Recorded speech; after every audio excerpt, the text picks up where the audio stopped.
Sa mga nakasubok na ba nitong 6130 BGT na to na NK, maganda po ba talagang umani to? So nakikita ko ngayon, kaabang-abang talaga kung malakas ba talagang umani tong NK na to. Kasi napansin ko may mga parte dito na talagang dalawa-dalawang bunga mga kabukid.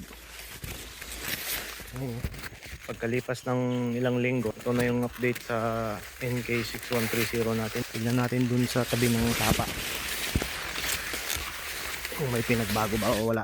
Nakakatuwang tignan kasi sa ilang linggo na hindi ko pagpunta rito, ito na yung natatnan ko. Akala ko hindi na talaga mag-i-improve, pero tignan nyo ngayon mga kabukid, oh. Matindi tong 6130 na to, ah. Yan, lilit dati na ito eh.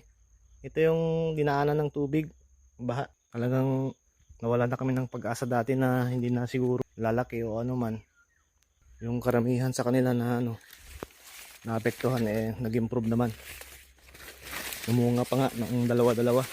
Sa kapwa ko kabukid, magsasaka, huwag tayo mawala ng pag-asa. Ano man ang pagsubok na dumating, laban lang, tuloy lang. Balang araw, aanihin din natin ang tagumpay. Hanggang dito na lang muna ang ating vlog mga kabukid.